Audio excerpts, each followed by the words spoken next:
அனைவருக்கும் வணக்கம். நான் உங்கள் 5ஆம் தலைமுறை ஜோதிடர் ராம்குமார் ராஜேந்திரன். நம்ம இன்னைக்கு பார்க்க போகிற தலைப்பு, துலாம் ராசி அன்பர்களுக்கு உங்களுடைய ராசிக்கு 6ஆம் வீடான மீன ராசியில் செவ்வாய் மற்றும் சூரியன் ஆகிய 2 கிரகங்களுடைய இணைவுகள் மங்களாதித்ய ராஜயோகம் என்று அழைக்கக்கூடியது. இந்த 2 கிரகங்களுடைய இணைவு ஏப்ரல் மாதத்தில் நடைபெறுவதற்கு சுமார் 18 மாதங்களுக்கு பிறகு நடைபெறக்கூடிய இந்த இணைவு துலாம் ராசி அன்பர்களுக்கு, அதே நேரத்தில் இந்த சூரியன் ஒருவருக்கு நிர்வாகத்திறமையும் தலைமை பண்பு வகிக்கக்கூடிய யோகத்தை தரக்கூடியவர். செவ்வாய் ஒருவருக்கு தைரியத்தையும் தன்னம்பிக்கையும் துணிச்சலையும் தரக்கூடியவர். இந்த 2 கிரகங்களுடைய சேர்க்கை துலாம் ராசி அன்பர்களுக்கு தங்களுடைய வாழ்க்கையில் எந்த விதமான அற்புதங்கள் மற்றும் மேன்மைகளை தரப்போகுது அப்படிங்கிறத இந்த காணொலியில் தெளிவாகவும் துல்லியமாகவும் பார்க்கலாங்க. நம்ம சேனலை ஃபஸ்ட் டைம் பார்க்குறவங்க அந்த சப்ஸ்கிரைப் பண்ணிக்கோங்க. பெல் பட்டனை கிளிக் பண்ணி ஆல் அப்படிங்கிற ஆப்ஷன் கொடுத்துக்கோங்க. துலாம் ராசி அன்பர்கள் சுக்கிர பகவானை அதிபதியாக கொண்டவர்கள், நீதி நெறி தவறாதவர்கள், செய்யும் ஒரு வேலையை, அதாவது மற்றவங்களுக்கு உதவி செய்யும் மனப்பான்மையை கொண்டவர்கள், அடுத்தவங்கக்கிட்ட எந்த சூழ்நிலையும் ஒரு உதவியை எதிர்பார்க்காத நபர்கள், எந்த விஷயத்தை பண்ணாலும் பர்ஃபெக்டாக இருக்கணும் அப்படின்னு நினைக்கிறவங்க, அதே நேரத்தில் எல்லா விஷயத்தையுமே ரொம்ப கட் அண்ட் ரைட்டாக பார்க்குறவங்க. நமக்கு ஒரு விஷயம் சரின்னு பட்டதுன்னா மட்டும்தான் அதை செய்வோம், தவறுன்னு பட்டதுன்னா அதை யார் சொன்னாலும் செய்ய மாட்டோம். அப்போது எல்லா விஷயத்திலுமே ஒரு கோட்பாடுகளோடு வாழக்கூடிய ஒரு நபர்கள், மற்றவங்களுக்கு எந்த விதத்துலையும் தீங்கு செய்யாத நபர்கள், தனக்கு மட்டும் ஏன் இப்படி நடந்துகிட்ருக்கு, என்ன தான் பிரச்சனைங்க, ஏன் இந்த மாதிரி ஒரு சூழ்நிலைகள் நடந்துகிட்ருக்கு, நான் நினச்ச எந்த ஒரு விஷயமும் சரியான விதத்தில் நடக்கலைங்க, எல்லாருமே என்னை விட்டு விலகி போகக்கூடிய அளவுக்கு சூழ்நிலைகள், மனசுக்கு பிடிச்ச மாதிரி ஒரு வாழ்க்கை அப்படிங்கிறது அமையலை, என்னை தேடி வரக்கூடிய உறவுகளும் எனக்கு சரியான விதத்தில் அமையலை, நான் விரும்பிய நபரும் என்னை கரெக்டான விதத்தில் என்னை ஹேண்டில் பண்ணல, அவங்களும் என்னை ஏமாற்றக்கூடிய அளவுக்கு சூழ்நிலைகள் அப்படிங்கிறது வந்துருச்சுங்க. வாழ்க்கையில் எனக்கு அதிர்ஷ்டம் அப்படிங்கிறதே கிடையாதுங்க. நான் ஒன்று நினச்சி ஒரு காரியத்தை பண்ண, ஆனால் இன்றைக்கி அது வேறு விதமாக நிற்கிதுங்க. நான் நினச்ச விஷயங்கள் ஒன்று, இன்றைக்கி நடக்கிற விஷயங்கள் ஒன்று, எல்லாமே டோட்டலாகவே மாறிடுச்சு. நடக்கக்கூடாத சம்பவங்கள்லாம் என்னோடய வாழ்க்கையில் நடந்துருச்சுன்னு சொல்லி வருத்தப்பட்டு இருக்கக்கூடிய இந்த துலாம் ராசி அன்பர்களுக்கு 6ஆம் பாவகம், அதாவது மீன ராசியில் நடைபெறக்கூடிய இந்த கிரகங்களுடைய இணைவு நிறைய மாற்றத்தையும் நிறைய சேஞ்சஸ் அப்படிங்கிறதும் நிறைய முன்னேற்றத்தை தரக்கூடிய ஒரு தருணம் அப்படின்னே சொல்லலாங்க. தொழில் ரீதியாக இதுவரை இருந்து வந்த தடைகள், இதுவரை இருந்து வந்த எதிர்ப்புகள், பகைகள் அப்படிங்கிறது விலகுங்க. பார்ட்னர்ஷிப் மூலமாக நிறைய பிரச்சனைகள் இருந்தது, என்னை சரியான விதத்தை ஒர்க் பண்ணுறதுக்கு இல்லாத அளவுக்கு தடுத்துக்கிட்டு என்னோட இந்த மொத்த பிஸ்னஸையும் லாஸ் பண்ணுற அளவுக்கு சில சூழ்நிலைகள் இருந்தது. அது எல்லாத்தையுமே டோட்டலாக சேஞ்ச் பண்ணிவிட்டு மொத்த பார்ட்னர்ஸையும் விலக்கிட்டு அதை சொந்தமாக எடுத்து நடத்தக்கூடிய அளவுக்கு சூழ்நிலைகள் உங்களுக்கு சாதகமாக இருக்கும். இதனால் என்னென்னா, எண்ணில் அடங்காத அளவுக்கு பணம் சம்பாதிக்கக்கூடிய அளவுக்கு யோகங்கள் அப்படிங்கிறது உருவாகும். நீங்கள் ஆரம்பித்த பிஸ்னஸ் திடீர்னு அதிர்ஷ்டகரமாக அது ஒரு பெரிய லாபத்தை தரக்கூடிய அளவுக்கு சூழ்நிலைகள் அப்படிங்கிறது மாறுங்க. இந்த விபரீத ராஜயோக காலகட்டங்களில் பணம் உங்களை தேடி வரக்கூடிய ஒரு தருணமாக இருக்க போது, இதனால் உங்கள் பிஸ்னஸ் நல்ல ப்ராஃபிட்டாக இருக்குங்க. மற்றவங்க மத்தியில் உங்களுக்குன்னு ஒரு அடையாளத்தை உருவாக்குவீங்க. அந்த பிஸ்னஸை கரெக்டான விதத்தில் கொண்டு போய் உங்கள் பிஸ்னஸை நீங்கள் தான் கிங் அப்படிங்கிறத ப்ரூவ் பண்ணக்கூடிய ஒரு காலகட்டமாக இருக்க போகுது.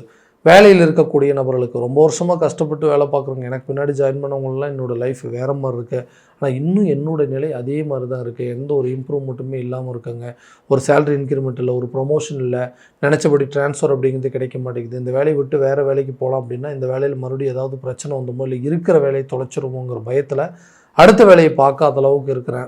வேலை செய்கிற இடத்துலையும் எனக்கு யாரும் சப்போர்ட் இல்லைங்க. எப்படா ஏதாவது ஒரு பிரச்சனையில் மாட்டுவோன்னு சொல்லி என்னை ஏதாவது ஒரு விதத்தில் பிரச்சனையில் லாக் பண்ணணும்னு நினைக்கிறாங்க. உயர் அதிகாரிகளோட சப்போர்ட் அப்படிங்கிறது இல்லைங்க. தேவையில்லாத டிபார்ட்மெண்ட்டில் போய் வேலை செய்ய சொல்லி என்னை பயங்கர ப்ரெஷர் பண்ணிகிட்டு இருக்காங்க.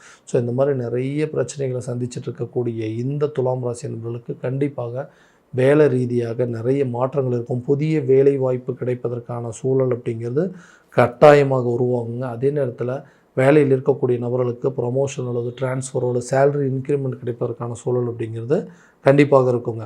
தேவையில்லாத டிபார்ட்மெண்ட்டில், அதாவது பிடிக்காத துறையில் வேலை செய்ய சொன்ன விஷயங்கள் கூட மாற்றமாகி உங்களுடைய உயர் அதிகாரிகள் உங்களோட வேலையை பாராட்டக்கூடிய அளவுக்கு சில சூழ்நிலைகள் அப்படிங்கிறது உருவாகுங்க. எதிரிகளாக இருந்தவங்க கூட நண்பர்களாக மாறக்கூடிய ஒரு தருணமாக இருக்க போதுங்க. நீண்ட நாட்களாக திருமணமாகாத நபர்களுக்கு திருமணம் சார்ந்த யோகங்கள், கல்யாணத்தை நமக்கு நடக்கக்கூடிய விஷயத்தில் மற்றவங்களுக்கு ஏன் தான் இவ்வளோ கஷ்டமோ தெரியலைங்க, ஏதாவது ஒரு விதத்தில் எனக்கு நல்லது நடக்கவே கூடாது அப்படின்னு நினைக்கிறாங்க. நல்ல விஷயங்கள் ஓகே, அலைன்ஸ் பார்த்துட்டு போயிட்டாங்க, எல்லாமே ஓகே ஆச்சு, நம்மளை பற்றி இல்லாததும் பொல்லாதமாக சொல்லி இந்த கல்யாணத்தை நிறுத்துகிற அளவுக்கு சூழ்நிலைகள்.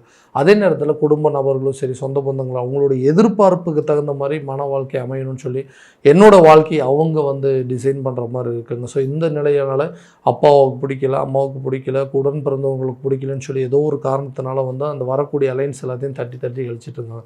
எனக்கு மனசுக்கு பிடிச்ச ஒரு வாழ்க்கை அப்படிங்கிறது அமையவே இல்லை. அதே நேரத்தில் ஒரு புதிய உறவுகள் ஏதாவது ஒரு விதத்தில் வந்து நல்லபடியாக அமையும், இந்த புதிய திருமண உறவுகள் மூலமாக என்னோடய வாழ்க்கையை மாறும் அப்படின்னு நினைக்கிறேன்.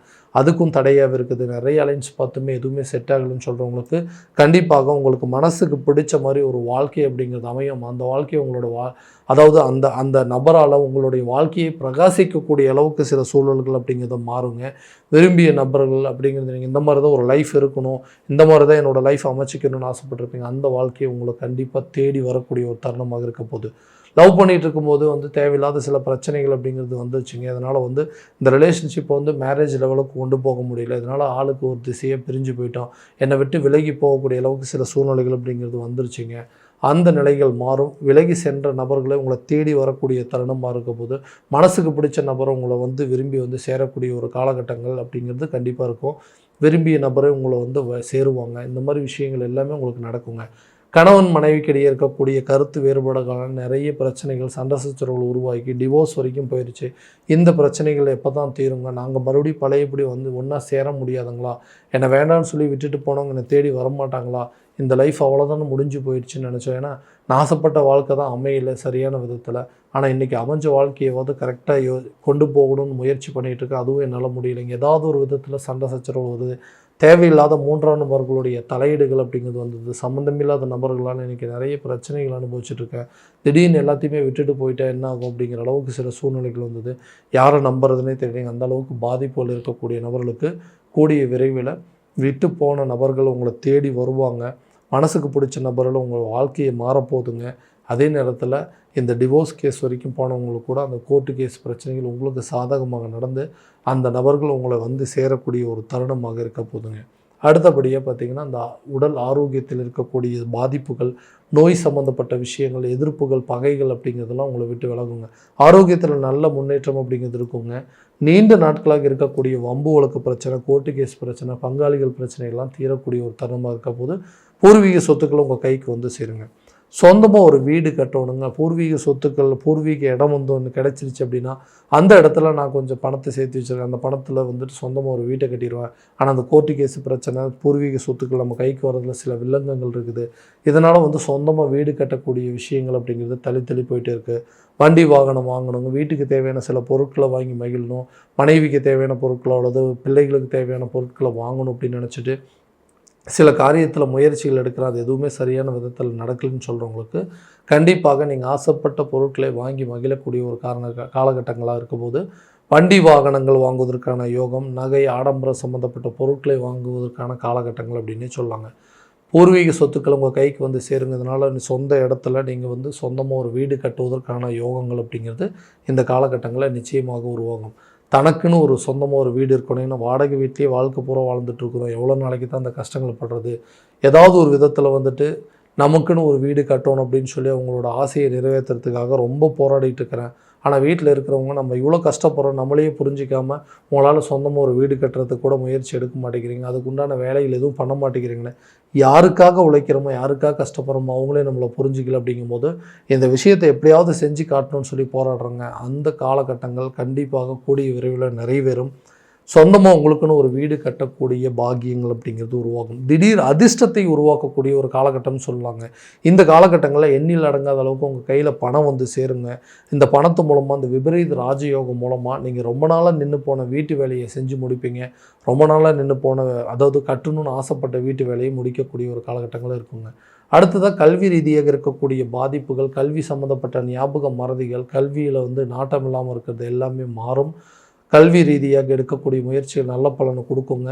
ஒரு ஸ்டெப்பில் அதாவது ஒரு ஃபஸ்ட்டு டிகிரி முடித்தவங்களுக்கு 2வது டிகிரி படிக்கிறதுக்கான வாய்ப்பு, செகண்ட் டிகிரி முடித்தவங்களுக்கு அதே துறையில் வேலை கிடைப்பதற்கான சூழல் அப்படிங்கிறதும், அரசு துறைக்காக அதாவது கவர்மெண்ட் ஜாப்புக்காக எக்ஸாம் எழுதிட்டுருக்கிறவங்களுக்கு கூட இந்த காலகட்டங்களில் நல்ல ரிசல்ட் அப்படிங்கிறது இருக்குங்க. கடனை அடைப்பதற்கான வாய்ப்புகள் அப்படிங்கிறது பெருகுங்க. கடனை எப்படியாவது அடைச்சிட்டு அந்த கடன் இல்லாத வாழ்க்கையை வாழ்வதற்கான முயற்சிகள் இந்த காலகட்டங்களில் நிச்சயமாக ஒரு நல்ல பலன் அப்படிங்கிறது கொடுக்குங்க. ஸோ இது வரைக்கும் நம்ம பார்த்ததெல்லாம் கோச்சார பலன்கள் மட்டும்தான். இந்த பலன்கள் அனைத்து உங்களுக்கு நடக்குமானா உங்களுடைய சுய ஜாதகத்தை முழுமையாக தெரிஞ்சு அதற்குண்டானபடி சில முயற்சிகள் எடுக்கும்போது வாழ்க்கையில் எல்லா விதமான வெற்றிகள் அப்படிங்கிறது கண்டிப்பாக உங்களுக்கு கிடைக்குங்க. உங்களுடைய ஜாதகத்தை எங்கிட்ட பார்க்கணும் விருப்பப்பட்டீங்கன்னா கீழே தெரியிற நம்பருக்கு காண்டாக்ட் பண்ணி அப்பாயின்மெண்ட் ஃபிக்ஸ் பண்ணிக்கோங்க. அப்படி இல்லையா உங்களோட ஜாதகத்தை வாட்ஸ்அப் மூலம் அனுப்பிச்சு வச்சிங்க அப்படின்னா தெளிவான முறையில் கணிச்சு துல்லியமான பலன்கள் அப்படிங்கிறது உங்களுக்கு தெரியப்படுத்தப்படுங்க. மீண்டும் அடுத்த காணொலியில் உங்களை சந்திக்கும் வரை உங்களிடமிருந்து விடைபெறுவது உங்கள் ராம்குமார் ராஜேந்திரன். நன்றி.